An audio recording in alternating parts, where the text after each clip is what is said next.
যারা গর্ভধারণের চেষ্টা করছেন তারা ওভুলেশনের দিনটি পার হওয়ার পর থেকে এর পরে 2 সপ্তাহ খুব কষ্ট করে পার করেন। এক একটি মিনিট যেন এক একটি দিনের সমান বড় মনে হয়। বারবার মনে হতে থাকে আপনি গর্ভধারণ করবেন তো। পিরিয়ডের আগে শরীরে কিছু লক্ষণ প্রকাশ পেতে থাকে, আবার গর্ভধারণ করলেও কিন্তু শরীরে কিছু লক্ষণ প্রকাশ পেতে থাকে। এই 2 ধরনের লক্ষণ কিন্তু কাছাকাছি, তবে কিঞ্চিত পার্থক্য রয়েছে।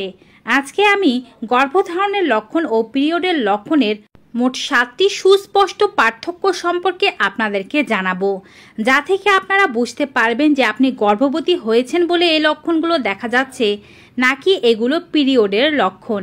এছাড়াও 2টো এমন জিনিস জানাবো বা এমন লক্ষণ জানাবো যা শুধুমাত্র গর্ভবতী হওয়ার পরেই আপনার মাঝে দেখা যাবে। পিরিয়ডের আগে এই লক্ষণ কখনোই দেখা যাবে না।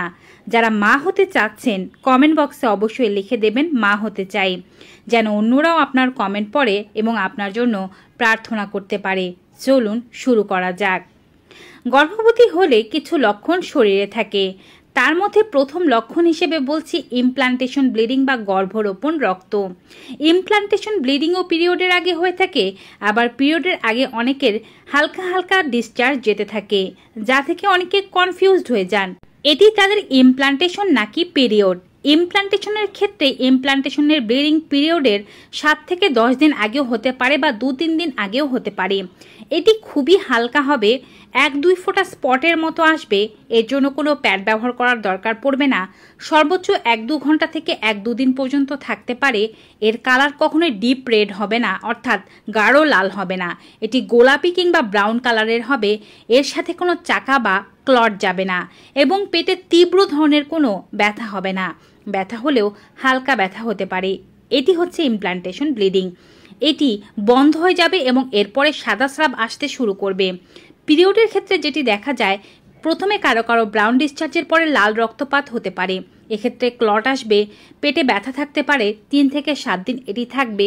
এটি আটকানোর জন্য প্যাড ব্যবহার করতে হবে। এ থেকে আপনারা ইমপ্লান্টেশন এবং পিরিয়ডের পার্থক্য বুঝলেন। দ্বিতীয় পার্থক্য হচ্ছে স্রাবের বা ডিসচার্জের।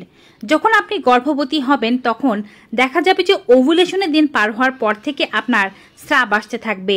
সাধারণত ওভুলেশনের পরে নারীরা যদি গর্ভবতী না হয় তবে এই পরের 14 দিন বা 2 সপ্তাহ তেমন একটা স্রাব থাকে না, ডিসচার্জ থাকে না, যোনি বেশ শুষ্ক হয়ে থাকে। কিন্তু আপনি যদি গর্ভবতী হন, আপনার যোনির এরিয়াটাকে পরিষ্কার রাখার জন্য আপনার ডিসচার্জের পরিমাণ কমবে না। ওভুলেশনের পর থেকে আপনার ডিসচার্জ হতে থাকবে। সেটি কিছুটা জলের মতো বা ওয়াটারি টাইপের হতে পারে, কিছুটা সাদা ঘোলাটে টাইপের হতে পারে বা ক্রিম কালারের হতে পারে, কিন্তু এটি খুব ঘন হবে না, পাতলা প্রকৃতির হবে। এ থেকে আপনি বুঝবেন যে হয়তো আপনি গর্ভবতী হয়েছেন, কারণ আপনার ডিসচার্জ কমছে না, বাড়ছে। আর যদি গর্ভবতী না হন তবে ডিসচার্জ কমে যাবে ওভুলেশনের পর এবং পিরিয়ডের 2-3 দিন আগে থেকে আবার একটু করে ডিসচার্জ হতে শুরু করবে। তৃতীয় লক্ষণ হচ্ছে স্তনের ব্যথা বা স্তনের পরিবর্তন। আপনি গর্ভবতী হলে স্তনে পরিবর্তন আসবেই। আপনি যদি পিরিয়ডের আগেও স্তনের পরিবর্তনের শিকার হয়ে থাকেন তবে আপনার জন্য চেনা একটু কষ্টকর হতে পারে। তবে আগে কখনোই যাদের স্তনে ব্যথা হয়নি, এ মাসে প্রথম স্তনে ব্যথা হচ্ছে, তাদের গর্ভধারণের সম্ভাবনা অনেক বেশি। কিন্তু আগেও যাদের স্তনে ব্যথা হয়েছে তারা খেয়াল করবেন স্তনে ব্যথাটি ঠিক কোন সময় হচ্ছে। যদি ওভুলেশনের পরপর থেকে স্তনে ব্যথা হওয়া শুরু করে দেয় তবে এটি পিরিয়ড হয়ে যাওয়ার লক্ষণ। কিন্তু যদি ওভুলেশন হওয়ার 1 সপ্তাহ পর থেকে স্তনে ব্যথা শুরু হয়, এটি গর্ভধারণের লক্ষণ। এছাড়াও পিরিয়ড হওয়ার সাথে সাথে এ ব্যথা ভালো হয়ে যাবে। গর্ভধারণ হলে এ ব্যথা ভালো হয়ে যাবে না। স্তন কোমল হতে থাকবে, বড় হতে থাকবে। এরিওলা বা কালো অংশটি কালো আরও বেশি হয়ে যাবে এবং বেশি ফুলে যাবে আপনার নিপলগুলো। এগুলো গর্ভধারণের লক্ষণ। চতুর্থ লক্ষণ হচ্ছে আপনার সার্ভিক্সের মুখে পরিবর্তন। গর্ভধারণ করলে সার্ভিক্সের মুখে বিপুল পরিবর্তন আসে। সারা মাসে আপনার সার্ভিক্স বা জরায়ুর মুখ এক এক সময় এক এক রকম থাকে। ওভুলেশনের সময় সার্ভিক্স কিছুটা উপরের দিকে উঠে যায় এবং নরম প্রকৃতির হয়ে থাকে। ওভুলেশনের পর যদি আপনি গর্ভধারণ করেন তবে সার্ভিক্স উপরের দিকে উঠে থাকবে। আপনি ভ্যাজাইনার ভেতরে 2 আঙ্গুল দিয়ে চেক করলে দেখতে পাবেন সার্ভিক্স অনেক উপরে এবং বেশ ভেজা ও নরম হয়ে আছে।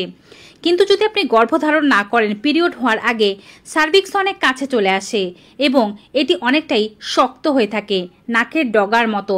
এবং আপনি 2 আঙ্গুল ঢোকালে খেয়াল করবেন যে পুরোটা ঢুকানোর দরকার পড়ছে না, অর্ধেক ঢুকাতে আপনি সার্ভিক্সের মুখ বা জরায়ুর মুখটি ধরতে পারছেন। এই পরীক্ষাটি যদি আপনি করতে চান তবে অবশ্যই হাত ভালোভাবে ধুয়ে শুকিয়ে তারপরে করতে হবে, নতুবা ইনফেকশন হয়ে যেতে পারে। এছাড়াও পার্থক্য দেখতে পারেন আপনার পেটে ব্যথার। পঞ্চম লক্ষণ হিসেবে বলছি আপনার পেটে ব্যথা হচ্ছে কিনা। সাধারণত ওভুলেশনের 1 সপ্তাহ বা 10 দিনের মধ্যে যদি আপনার পেটে তীক্ষ্ণ খোঁচানোর মতো এক ধরনের ব্যথা হয়, তারপর হালকা হালকা ব্যথা থাকে, 1-2 ঘন্টা থাকে আবার বন্ধ হয়ে যায়, তবে এটি গর্ভধারণের ব্যথা। কিন্তু পিরিয়ডের ব্যথা এত আগে থেকে শুরু হয় না। পিরিয়ডের ব্যথা সাধারণত পিরিয়ডের 2 থেকে 3 দিন আগে শুরু হতে পারে। পিরিয়ডের 1 থেকে 2তম দিন পর্যন্ত থাকবে এবং এটি ভোঁতা প্রকৃতির ব্যথা হবে, তলপেটে হবে, পুরো তলপেট জুড়েই হবে। এভাবে আপনি ব্যথার পার্থক্য থেকেও বুঝতে পারবেন এটি গর্ভধারণের ব্যথা নাকি পিরিয়ডের ব্যথা। অনেকেরই গর্ভধারণ করার পরে মাথা ব্যথার সমস্যা দেখা যায়, আবার পিরিয়ডের আগেও মাথা ব্যথার সমস্যা হয়। শরীরে প্রোজেস্টেরন লেভেলের বা প্রোজেস্টেরন হরমোনের লেভেলের আধিক্য ও কমতি দুটোই মাথা ব্যথার কারণ হতে পারে। আপনি গর্ভবতী হলে দেহে প্রোজেস্টেরন লেভেল বাড়বে, এক্ষেত্রেও মাথা ব্যথা হতে পারে। আবার পিরিয়ডের আগে প্রোজেস্টেরন লেভেল হঠাৎ করে ড্রপ করে, এজন্য মাথা ব্যথা হতে পারে। যদি আপনার পিরিয়ড ডেটের 1 দিন আগে মাথা ব্যথা হয় তবে এটি পিরিয়ডের মাথা ব্যথা, কিন্তু যদি আপনার ওভুলেশনের পর থেকে হালকা থেকে মাঝারি মাথা ব্যথা থাকে তবে এটি আপনার গর্ভধারণের মাথা ব্যথা হতে পারে। সপ্তম ও সর্বশেষ লক্ষণ হিসেবে বলছি মুড সুইংস। সাধারণত পিরিয়ডের আগে নারীদের মুড সুইংস হয়, আবার গর্ভধারণ করলেও মুড সুইংস হয়, তবে দুটো মুড সুইংসের মধ্যে পার্থক্য রয়েছে। পিরিয়ডের আগে মুড সুইংস হলে নারীরা বেশি বিরক্ত থাকে এবং রাগান্বিত হয় অল্প কথায় কথায়, কিন্তু গর্ভধারণের যে মুড সুইংসটি আছে সেটি কিছুটা আলাদা। সেক্ষেত্রে নারীরা বেশি পরিমাণে ইমোশনাল হয়ে যায়, অল্প কথাতেই তাদের কান্না পেতে পারে।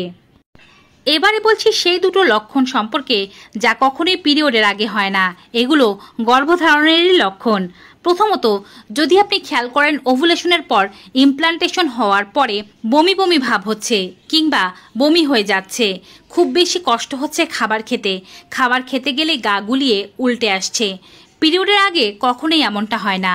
সাধারণত গর্ভধারণ করলে এইচসিজি নামক এক ধরনের হরমোনের আধিক্য এবং এস্ট্রোজেন ও প্রোজেস্টেরন হরমোনের আধিক্যের কারণে এমনটা হয়ে থাকে। এছাড়াও আরও একটি লক্ষণ রয়েছে, তা হচ্ছে গন্ধের প্রতি সংবেদনশীলতা, অর্থাৎ কোনো কিছুর গন্ধ তীব্রভাবে পাওয়া কিংবা গন্ধ সহ্য করতে না পারা। এই লক্ষণটিও কিন্তু পিরিয়ডের আগে হয় না। যখন কোনো নারী গর্ভধারণ করে তখন তাদের স্মেলিং পাওয়ার অনেক বেশি বৃদ্ধি পায়, কোনো গন্ধ তাদের তীব্র লাগে এবং সেটি ভালো লাগতে পারে আবার নাও লাগতে পারে। এই দুটো লক্ষণ যদি থাকে এবং তার পাশাপাশি ওই 5টি লক্ষণের 1-2টি থাকে তবে বুঝে নেবেন আপনি গর্ভবতী হয়েছেন, এ ব্যাপারে আর কোনো সন্দেহ নেই।